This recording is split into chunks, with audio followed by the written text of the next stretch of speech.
Bated breath and keen attention are expressions that best describe the tense atmosphere at the U.S. ambassador's residence on Tuesday night.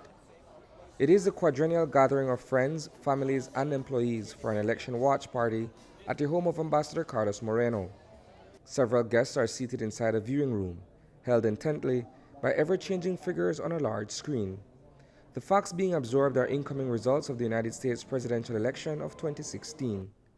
The candidates are Donald Trump and Hillary Clinton, Republican and Democratic nominees respectively.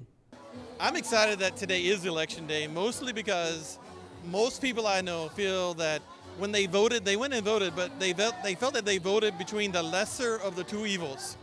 And half the people I know were not excited to vote.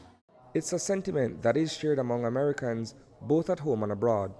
Neither candidate is an ideal choice for head of state and head of government of the United States. For many, the prospect of either nominee being named commander-in-chief was unfathomable.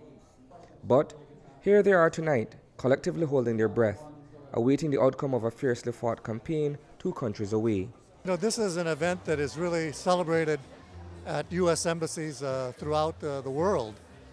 And it's an event where we're able to bring not only Americans who live in country, but also invite our local counterparts to share in the excitement of the campaign and of the election.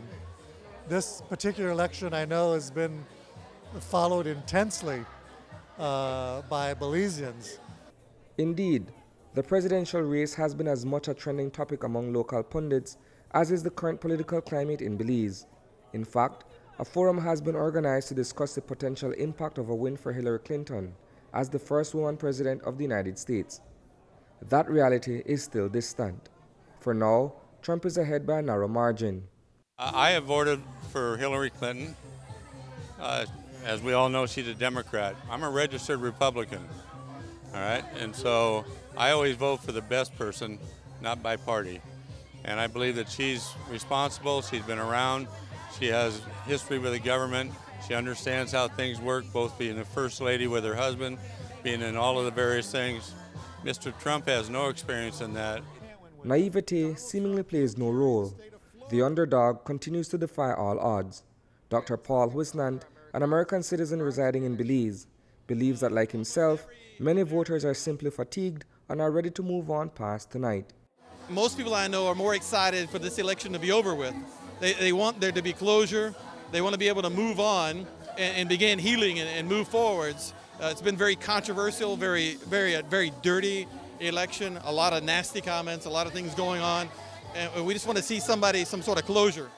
The divisive nature of politics isn't lost on anyone attending tonight's event, including Mexican-American Ambassador Carlos Moreno, a former Supreme Court justice. I think the main thing to draw from this is that, we really believe in a peaceful transition of power from one administration to the next.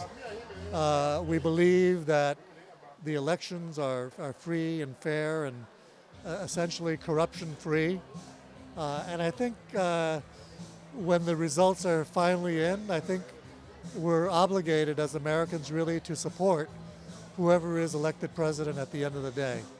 Until then, voters are holding on to hope, confident that their candidate of choice will emerge victorious. It's 10 o'clock and guests are milling about anxiously. Others are still very much enjoying good music, food, and drinks. For retired American national Fred Brown, he is still cautiously optimistic of a win for Hillary Clinton. Well, it's still too early in a lot of states to call, and I think it's going to be very close.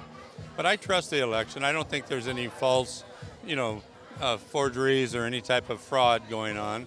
And whoever is elected at the end of the hour, if it's at 2 a.m, I'll say I'll accept that. Might not be happy with it, but I'll accept it. Donald Trump wins the presidency. And that acceptance begins with a recognition that the United States has awoken to a 45th president.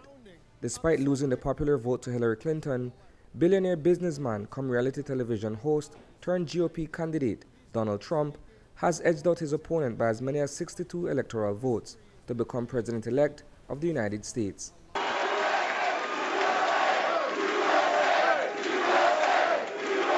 Thank you. Thank you very much, everybody. Sorry to keep you waiting. Complicated business. Complicated. Thank you very much.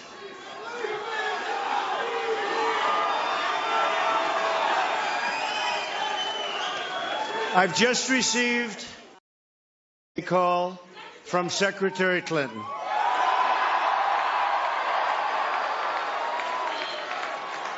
She congratulated us, it's about us, on our victory. And I congratulated her and her family on a very, very hard-fought campaign. I mean, she fought very hard. Reporting for News 5, I am Isani Cayetano.